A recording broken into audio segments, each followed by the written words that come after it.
Está escrito no Evangelho segundo Marcos, capítulo 5, versículo 36, o seguinte: E disse Jesus: Não temas, crê somente. Meu irmão, minha irmã, imagine-se caminhando lado a lado com a maior esperança da sua vida, enquanto o seu coração bate acelerado pelo peso de uma contagem regressiva. Era exatamente assim que Jairo se sentia naquele momento. Ele era um homem importante, um chefe da sinagoga, mas naquele momento era apenas um pai desesperado vendo a vida de sua filhinha escorrer pelas mãos. Ele engoliu o próprio orgulho, caiu aos pés de Jesus e implorou por socorro. Jesus, em sua infinita misericórdia, aceitou o convite e começou a caminhar em direção à casa dele. Porém, no meio do percurso, o pior aconteceu. Mensageiros chegam com aquela notícia que rasga a alma da pessoa. Disseram a ele: sua filha já está morta. Não incomodes mais o mestre. Aquelas palavras caíram como uma pedra de moinho sobre o peito de Jairo. O chão sumiu, o ar faltou e instantaneamente o medo e o desespero tentaram invadir o seu coração. A lógica humana dizia que o fim tinha chegado, que não havia mais o que fazer e que a morte tinha dado a última palavra. E é exatamente nesse milésimo de segundo, antes que o desespero de Jairo se transformasse em palavras ou em um choro de derrota, que Jesus faz algo extraordinário. Jesus não deixa o medo se instalar. Jesus se vira para aquele pai e diz: não temas, crê somente. Preste muita atenção na ordem das palavras do Senhor. Ele poderia muito bem ter dito apenas tenha fé ou crê somente, mas na profundidade da sua sabedoria divina, Jesus sabia que a fé não consegue operar onde o medo está governando. O medo é o maior bloqueador dos milagres de Deus na nossa vida. Jesus primeiro dá uma ordem de comando ao coração de Jairo: não temas. Palavra forte, enfática.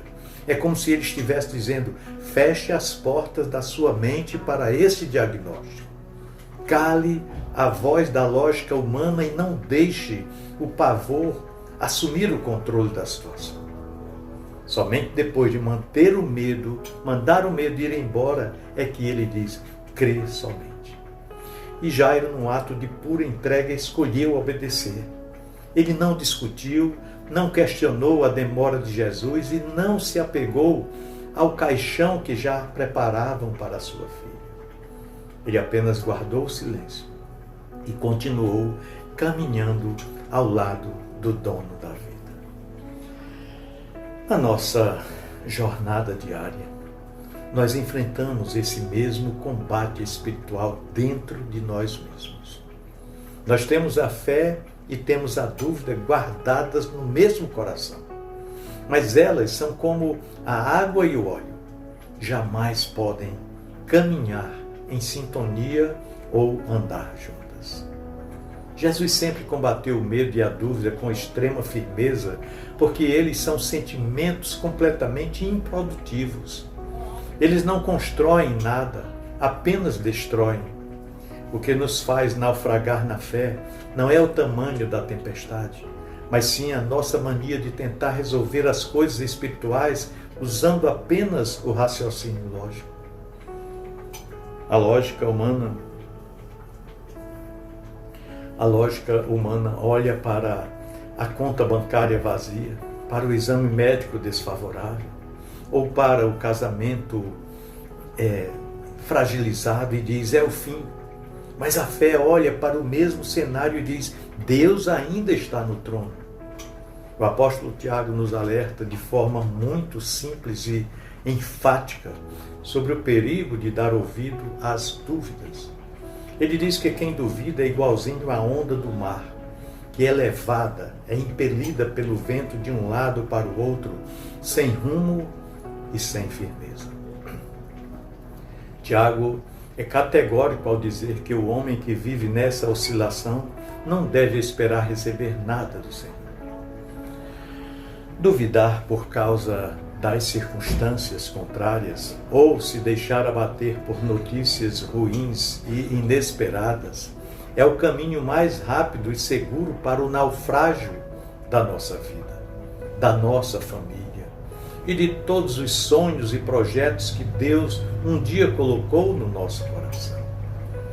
Quando nós permitimos que a dúvida nos domine, a nossa vida passa a ser jogada de uma parte para a outra, sem estabilidade nenhuma, exatamente como se fôssemos uma caixinha de fósforos perdida na imensidão de um oceano violento e turbulento. Nós nos tornamos prisioneiros de velhos hábitos mentais, acostumados a acreditar que o pior sempre vai acontecer primeiro, como se o mal tivesse mais força do que o bem. Como somos propensos a essa cadeia negativa de pensamentos? Enquanto vivermos presos a esse pessimismo, ficaremos completamente impedidos de desfrutar do poder ilimitado da fé. Essa ferramenta divina que nos permite interagir com o próprio Deus para ver o impossível acontecer em nós e muitas vezes por meio de nós. Por isso, meu querido irmão, minha amada irmã, que hoje, diante de qualquer notícia difícil, diante de qualquer dor ou desejo do seu coração, faça com que a direção seja mudada do seu pensamento e eduque o seu cérebro para agir de uma forma nova. Entenda um segredo teológico maravilhoso. Deus não rejeita a sua fé se ela for pequena. Jesus mesmo disse que se tivermos uma fé do tamanho de um grão de mostarda, poderemos mover montanhas. O que Deus não gosta, não suporta, e o que Ele não quer é que a nossa fé seja misturada com a dúvida. Ele prefere uma fé pequeninha, mas que seja pura, do que uma fé que parece grande em dias de sol, mas que desmorona na primeira tempestade. Portanto, decida agora mesmo conduzir a sua mente para crer somente. Que a sua fé seja simples, mas totalmente limpa de desconfiança. Porque é com essa fé pura que você vai tocar o coração de Deus. Você vai romper as barreiras do impossível e verá a ressurreição daquilo que o mundo já dava como morto na sua vida. Não temas, o Mestre está caminhando com você. Crê somente. Pensemos nisso. No amor de Cristo. Amém.